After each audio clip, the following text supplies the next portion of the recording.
मुंशी प्रेमचंद की कहानी सोत। जब रजिया के 2-3 बच्चे होकर मर गए और उम्र ढल चली तो रामू का प्रेम उससे कुछ कम होने लगा और दूसरे ब्याह की धुन सवार हुई। आए दिन रजिया से बकझक होने लगी। रामू एक न एक बहाना खोजकर रजिया पर बिगड़ता और उसे मारता और अंत को वह नई स्त्री ले ही आया। इसका नाम था दासी।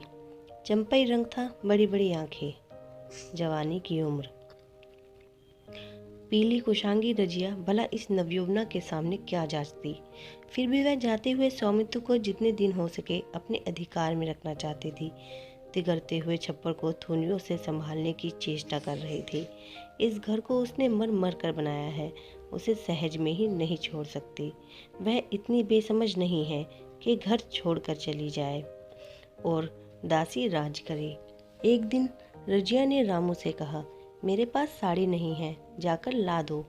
रामू उसके एक दिन पहले दासी के लिए अच्छी सी चुंदरी लाया था। रजिया की मांग सुनकर बोला, मेरे पास अभी रुपया नहीं था। रजिया को साड़ी की उतनी चाह ना थी जितनी रजिया और दसिया के आनंद में विघ्न डालने की। बोली, रुपए नहीं थे तो कल अपनी चहेती के लिए चुंदरी क्यों लाए? चुंदरी के बदले उसी दाम में 2 साड़ियाँ लाते तो एक मेरे काम ना आ जाती। रामू ने स्वेच्छा भाव से कहा, मेरी इच्छा, जो चाहूँगा करूँगा। तू बोलने वाली कौन है? अभी उसके खाने खेलने के दिन है। तू चाहती है उसे अभी से नौन तेल की चिंता में डाल दूँ? यह मुझसे ना होगा। तुझे ओढ़ने पहनने की साध है तो काम कर। भगवान ने क्या हाथ पैर नहीं दिए? पहले तो घड़ी रात उठकर काम धंधे में लग जाती थी, अब उसकी डाह में पैर दिन तक पड़ी रहती है। तो रुपए क्या आकाश से गिरेंगे? मैं तेरे लिए अपनी जान थोड़ी ही दे दूंगा। रजिया ने कहा, तो क्या मैं उसकी लोंडी हूँ कि वह रानी की तड़ी तरह पड़ी रहे और मैं घर का सारा काम करती रहूं? इतने दिनों छाती फाड़ कर काम किया, उसका यह फल मिला, तो अब मेरी बला काम करने आती है। मैं जैसे रखूंगा वैसे ही तुझे रहना पड़ेगा। मेरी इच्छा होगी रहूंगी, नहीं अलग हो जाऊंगी। जो तेरी इच्छा हो कर, मेरा गला छोड़। अच्छी बात है, आज से तेरा गला छोड़ती हूँ। समझ लूंगी विधवा हो गई। रामू दिल में इतना तो समझता था कि यह गृहस्थी रजिया की जोड़ी हुई है, चाहे उसके रूप में उसके लोचन विलास के लिए आकर्षण ना हो। संभव था कुछ देर के बाद वह जाकर रजिया को मना लेता, पर दासी भी कूटनीति में कुशल थी। उसने गर्म लोहे पर चोटें जमाना शुरू की।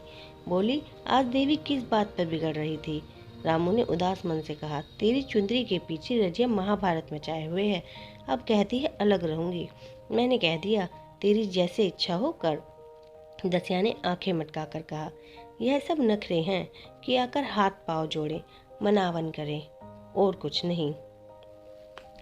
तुम चुपचाप बैठे रहो, 2-4 दिन में आप ही गर्मी उतर जाएगी। तुम कुछ बोलना नहीं, उसका मिजाज और आसमान पे चढ़ जाएगा। रामू ने गंभीर भाव से कहा, दासी, तुम जानती हो वह कितनी घमंडिन है। वह मुंह से जो बात कहती है उसे करके छोड़ती है। रजिया को भी रामू से ऐसी कृतज्ञता की आशा न थी। वह जब पहले किसी सुंदर नहीं, इसलिए रामू को अब उससे प्रेम नहीं है। पुरुष चरित्र में यह कोई असाधारण बात न थी, लेकिन रामू उससे अलग रहेगा इसका उसे विश्वास न आता था। यह घर उसी ने पैसा पैसा जोड़कर बनवाया, गृहस्थी भी उसी की जोड़ी हुई है, अनाज का लेन देन उसी ने शुरू किया। इस घर में आकर उसने कौन कौन से कष्ट नहीं झेले, इसलिए कि पोरक थक जाने पर एक टुकड़ा चैन से खाएगी और पड़ी रहेगी। और आज वह इतनी निर्दयता से दूध की मक्खी की तरह निकाल कर फेंक दी गई है। रामू ने इतना भी नहीं कहा, तू अलग नहीं रहने पाएगी। मैं या खुद मर जाऊंगा या तुझे मार डालूंगा, पर तुझे अलग ना होने दूंगा। तुझसे मेरा ब्याह हुआ है, हंसी ठट्टा नहीं। तो जब रामू को उसकी परवाह नहीं, तो वह रामू को क्यों परवाह करे? क्या सभी स्त्रियों के पुरुष बैठे होते हैं? सभी के माँ बाप बेटे पोते होते हैं? आज उसके लड़के जीते होते तो मजाल थी कि यह नई स्त्री लाते और मेरी यह दुर्गति करते। इस निदयी को मेरे ऊपर इतनी भी दया न आई। नारी हृदय की सारी प्रवासता और अत्याचार से विद्रोह करने लगी। वही आग जो मोटी लकड़ी को भस्म स्पर्श भी नहीं कर सकती, फूस को जलाकर भस्म कर देती है। दूसरे दिन रजिया एक दूसरे गांव में चली गई। उसने अपने साथ कुछ न लिया। जो साड़ी उसकी देह पर थी वही उसकी सारी संपत्ति थी। विधाता ने उसके बालकों को पहले ही छीन लिया था, आज घर भी छीन लिया। रामू उस समय दासी के साथ बैठा हुआ आमोद विनोद कर रहा था। रजिया को जाते देखकर शायद वह समझ न सका कि वह चली जा रही है। रजिया ने यही समझा। इस तरह चोरों की भांति वह जाना भी न चाहती थी। वह दासी को, उसके पति को और सारे गांव को दिखा देना चाहती थी कि वह इस घर से धेले की चीज भी नहीं लेके जा रही है। गांव वालों की दृष्टि में रामू का अपमान करना ही उसका लक्ष्य था। उसके चुपचाप चले जाने से तो कुछ भी ना होगा। रामू उल्टा सबसे कहेगा, रजिया घर की सारी संपदा उठा के ले गई। उसने रामू को पुकार के कहा, संभालो अपना घर, मैं जाती हूँ। तुम्हारे घर की कोई भी चीज साथ नहीं ले जाती। रामू एक क्षण के लिए कर्तव्य भ्रष्ट हो गया। क्या कहे उसकी समझ में नहीं आया। उसे आशा न थी कि वह यूं चली जाएगी। उसने सोचा था जब वह घर से ठोकर ले जाने लगेगी तब वह गांव वालों को दिखाकर उसकी सहानुभूति प्राप्त करेगा। अब क्या करे। दसिया बोली, जाकर गांव में ढिंढोरा पीट आओ, यहाँ किसी का डर नहीं है। तू अपने घर से ले ही क्या आई थी, जो कुछ लेकर जाओगी। रजिया ने उसके मुंह न लगकर रामू से ही कहा, सुनते हो अपनी चहेती की बातें, फिर भी मुंह नहीं खुलता। मैं तो जाती हूँ, लेकिन धस्सो रानी, तुम भी बहुत दिन राज ना करोगी। ईश्वर के दरबार में अन्याय नहीं फलता। वह बड़े बड़े घमंडियों को घमंड चूर कर देते हैं। दसिया ठट्ठा मारकर हंसी, पर रामू ने सिर झुका लिया। रजिया चली गई। रजिया जिस नए गांव में आई थी वह रामू के गांव से मिला हुआ था, अतः यहाँ के लोग उससे परिचित हैं। वह कैसी कुशल गृहिणी है, कैसी मेहनती, कैसी बात की सच्ची, यह यहाँ किसी से छिपा ना था। रजिया को मजूरी मिलने में कोई बाधा ना हुई। जो एक लेकर दो का काम करे उसे काम की क्या कमी। 3 साल एक रजिया ने कैसे काटे, कैसे एक नई गृहस्थी बनाई, कैसे खेती शुरू की, इसका बयान करने बैठे तो बहुत ही हो जाए। संचय के जितने मंत्र हैं, जितने साधन हैं, वे रजिया को खूब मालूम थे। फिर अब उसे आग लाग हो गई थी और अलाग में आदमी की शक्ति का वारापार नहीं रहता। गांव वाले उसका परिश्रम देखकर दांतों उंगली दबाते थे।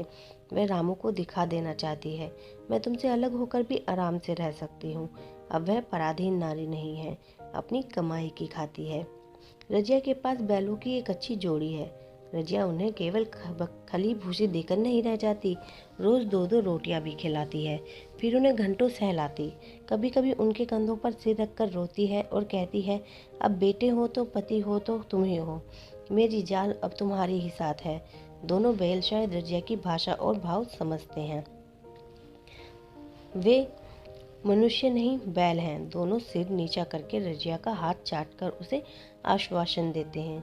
वे उसे देखते ही कितने प्रेम से उसकी ओर ताकने लगते हैं, कितने हर्ष से कंधा झुलाकर जुबान रखवाते हैं और कैसा जी तोड़ काम करते हैं। यह वे लोग समझ सकते हैं जिन्होंने बैलों की सेवा की है और उनसे हृदयों से अपनाया है। रजिया इस गांव की चौधराइन है। उसकी बुद्धि जो पहले नित्य आधार खोजती रहती थी और स्वच्छंद रूप से अपना विकास ना कर सकती थी, अब छाया से निकलकर प्रौढ़ और उन्नत हो गई है। एक दिन रजिया घर लौटी तो एक आदमी ने कहा, तुमने नहीं सुना चौधराइन, रामू तो बहुत बीमार है, सुना 10 लंगन हो गए हैं। रजिया ने उदासीनता से कहा, जूड़ी है क्या? जूड़ी नहीं, कोई दूसरा रोग है, बाहर खाट पे पड़ा था। मैंने पूछा, कैसा जी है रामू? तो रोने लगा, बुरा हाल है, घर में एक पैसा भी नहीं कि दवा दारू करे। दसिया के एक लड़का हुआ है, वह तो पहले भी काम धंधा ना करती थी, अब तो लड़कोरी है, कैसे काम करने आए। सारी मार रामू के सिर जाती है, फिर गहने चाहिए, नहीं दुल्हन यो कैसे रहे। रजिया ने घर में जाते हुए कहा, जो जैसा करेगा आप भोगेगा। लेकिन अंदर उसका जी ना लगा। वह एक क्षण में फिर बाहर आई। शायद उस आदमी से कुछ पूछना चाहती थी और इस अंदाज में पूछना चाहती थी मानो उसे कुछ परवाह नहीं है। पर वह आदमी चला गया। रजिया ने पूरब पश्चिम जा जाकर देखा, वह कहीं ना मिला। तब रजिया द्वार के चौखट पर बैठ गई।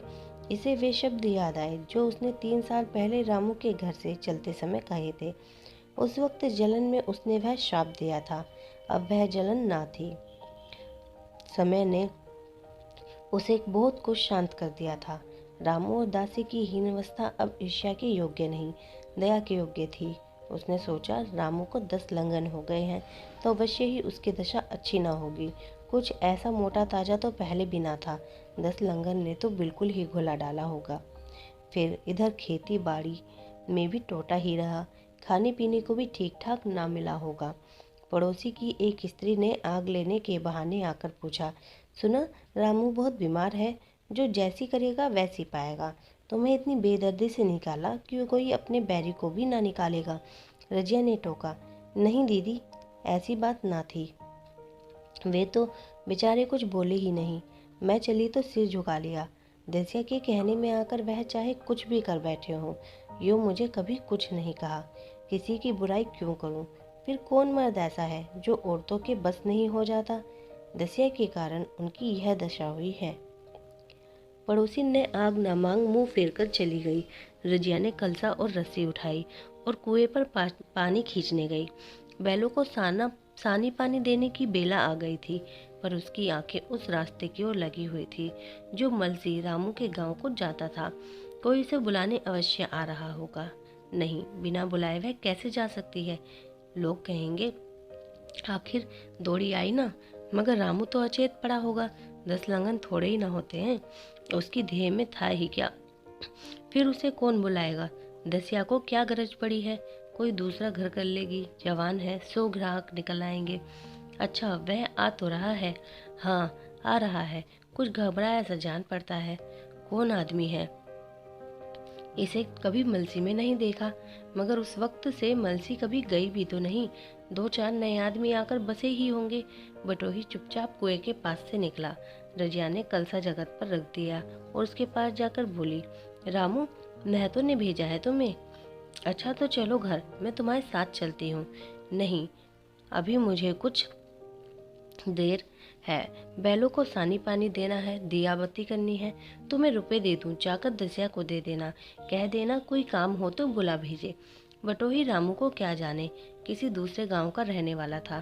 पहले तो चकराया, फिर समझ गया। चुपके से रजिया के साथ चला गया और रुपए लेकर लंबा हुआ। चलते चलते रजिया ने पूछा, अब क्या हाल है उनका? बटोही ने अटकल से कहा, अब तो कुछ संभल रहे हैं। दसिया बहुत रो तो नहीं रही है? रोती तो नहीं थी, वह क्यों रोएगी? मालूम होगा पीछे। बटोही चला गया तो रजिया ने बैलों को सानी पानी किया, पर मन रामू की ओर ही लगा हुआ था। इसने स्मृतियाँ छोटी छोटी तारिकाओं की भांति मन में उदित होती जाती थी। एक बार जब वह बीमार पड़ी थी, वह बात याद आई। 10 साल हो गए, वह कैसे रात दिन उसके सिरहाने बैठे रहता था। खाना पानी तक भूल गया था। उसके मन में आया, क्यों न चलकर देख ही आए। कोई क्या कहेगा? किसका मुंह है जो कुछ कहे? चोरी करने नहीं जा रही हूँ, उस आदमी के पास जा रही हूँ जिसके साथ 15-20 साल से हूँ। दसिया नाक सिकोड़ेगी, मुझे उससे क्या मतलब? रजिया ने किवाड़ बंद किए, घर मजूर को सहेजा और रामू को देखने चली, कांपती झिझकती क्षमा का दान लिए हुए। रामू को थोड़े ही दिनों में मालूम हो गया था कि उसके घर की आत्मा निकल गई और वह चाहे कितना जोर करे, कितना ही सर खपाए, उसमें स्फूर्ति नहीं आती। दासी सुंदरी थी, शौकीन थी और फूहड़ थी। जब पहला नशा उतरा तो ठाए ठाए शुरू हुई। खेती की उपज कम होने लगी और जो होती भी थी उसे ऊटपटांग खर्च होती थी, ऋण लेना पड़ता था। इसी चिंता और शौक में उसका स्वास्थ्य बिगड़ने लगा। शुरू में कुछ परवाह ना की, परवाह करके ही क्या करता, घर में पैसे ना थे। अताइयों की चिकित्सा ने बीमारी की जड़ और मजबूत कर दी और आज 10-12 दिन से उसका दाना पानी छूट गया था। मौत के इंतजार में खाट पर पड़ा करहा रहा था और अब वह दशा हो गई थी जब हम भविष्य से निश्चिंत हो अतीत में विश्राम करते हैं, जैसे कोई गाड़ी आगे का रास्ता बंद पाकर पीछे लौटे। रजिया को याद कर वह बार बार रोता और दासी को कोसता, तेरे ही कारण मैंने उसे घर से निकाला। वह क्या गई, लक्ष्मी चली गई। मैं जानता हूँ, अब भी बुलाऊं तो दौड़ी आएगी, लेकिन बुलाऊं किस मुंह से? एक बार वह आ जाती तो उससे अपने अपराध की क्षमा करा लेती। मैं खुशी से मरता और लालसा नहीं है। सहसा रजिया ने आकर उसके माथे पर हाथ रखते हुए पूछा, कैसा जी है तुम्हारा? मुझे तो आज हाल मिला है। रामू ने सजल नेत्रों से उसे देखा, पर कुछ कह ना सका। दोनों हाथ जोड़कर उसे प्रणाम किया, पर हाथ जुड़े ही रह गए और आंख उलट गई। लाश घर में पड़ी थी। रजिया रोती थी। दसिया चिंतित थी। घर में रुपए का नाम नहीं। लकड़ी तो चाहिए ही, उठाने वाले भी जलपान करेंगे ही। कफन के बगैर लाश उठेगी कैसे? 10 से कम का खर्च ना था। यहाँ घर में 10 पैसे भी नहीं। डर रही थी कि आज ऐसी आफत आई। ऐसी कीमती भारी गहने ही कौन थे? किसान की बिसात ही क्या? 2-3 नग बेचने से 10 मिल जाएंगे, मगर और हो ही क्या सकता है। उसने चौधरी के लड़के को बुलाकर कहा, देवर जी, यह बेड़ा कैसा पार लागे। गांव में कोई धेले का भी विश्वास करने वाला नहीं। मेरे गहने हैं, चौधरी से कहो इन्हें गिरव रख के आज का काम चलाए। फिर भगवान मालिक है, रजिया से क्यों नहीं मांग लेती? सहसा रजिया आंखें पोंछती हुई आ निकली। कान में भनक पड़ी। पूछा, क्या है जोखू, क्या सलाह कर रहे हो? अब मिट्टी उठाओगे कि सलाह की बेला है? हाँ, उसी का सरंजाम कर रहा हूँ। रुपए पैसे तो यहाँ होंगे नहीं, बीमारी में खर्च हो गए होंगे। इस बेचारी को तो बीच मैदान में लाकर छोड़ दिया। तुम लपक कर उसे घर ले जाओ भैया, कौन दूर है, कुंजी लेते जाओ। मंजूर से कहना भंडार से 50 रुपए निकाल दे। कहना ऊपर की पटरी पर रखे हैं। वह तो कुंजी लेकर उधर गया। उधर दसिया राजू के पैर पकड़कर रोने लगी। बहनापे के ये शब्द उसके हृदय में बैठ गए। उसने देखा रजिया में कितनी दया, कितनी क्षमा है। रजिया ने उसे छाती से लगाकर कहा, क्यों रोती है बहन? वह चला गया, मैं तो हूँ, किसी बात की चिंता ना कर। इसी घर में हम और तुम दोनों उसके नाम पर बैठेंगी। मैं वहाँ भी देखूंगी, यहाँ भी देखूंगी। धाप भर की बात है क्या? कोई तुमसे गहने गहने पाने मांगे तो मत देना। दसिया का जी होता था कि सिर पटक कर मर जाए। उसे कितना जलाया था, कितना रुलाया और घर से निकाल कर छोड़ा। रजिया ने पूछा, जिस जिस के रुपए हो सूरत करके मुझे बता देना। मैं झगड़ा नहीं रखना चाहती। बच्चा दुबला क्यों हो रहा है? दसिया बोली, मेरा दूध होता ही नहीं। गाय का जो तुम छोड़ गई थी वह मर गई, दूध नहीं पाता। राम राम, बेचारा मुरझा गया। मैं कल ही गाय लाऊंगी, सभी गृहस्थी उठा लाऊंगी। वहाँ क्या रखा है? लाश से उठी रजिया उसके साथ गई। दाह कर्म किया, भोज हुआ।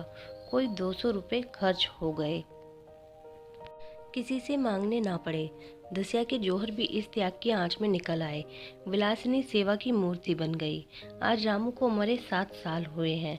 रजिया घर संभाले हुए है। दसिया को वह सोत नहीं, बेटी समझती है। पहले उसे पहनाकर तब आप पहनती है, उसे खिलाकर आप खाती है। जोखू पढ़ने जाता है। उसकी सगाई की बातचीत पक्की हो गई। इस जाति में बचपन में ही ब्याह हो जाता है। दसिया ने कहा, बहन, गहने बनवाकर क्या करोगी? मेरे गहने तो धरे ही हैं। रजिया ने कहा, नहीं री, उसके लिए नए गहने बनवाऊंगी। अभी तो मेरा हाथ चलता है, जब थक जाऊं तो जो चाहे करना। अभी तेरे पहनने ओढ़ने के दिन हैं, तू अपने गहने रहने दे। नाइन ठाकुर सौहाती करके बोली, आज जोखू के बापू होते तो कुछ और ही बात होती। रजिया ने कहा, वे नहीं हैं तो मैं तो हूँ। वे जितना करते मैं उसका दुगना करूँगी। जब मैं मर जाऊं तब कहना जोखू का बाप नहीं है। ब्याह के दिन दसिया को रोते देखकर रजिया ने कहा, बहू, तुम क्यों रोती हो? अभी तो मैं जीती हूँ। घर तुम्हारा है, जैसे चाहो रहो। मुझे एक रोटी दे दो बस। और मुझे क्या करना है? मेरा आदमी मर गया, तुम्हारा तो अभी जीता है। दसिया ने उसकी गोद में सिर रख दिया और खूब रोई। जीजी, तुम मेरी माता हो। तुम ना होती तो मैं किसके द्वार पर खड़ी होती? घर में तो चूहे लौटते थे, उनके राज में मुझे दुख ही दुख उठाने पड़े। सुहाग का सुख तो मुझे तुम्हारे राज में मिला। मैं दुख से नहीं रोती, रोती हूँ भगवान की दया पर कि कहाँ मैं और कहाँ यह खुशहाली। रजिया मुस्कुराकर रो दी।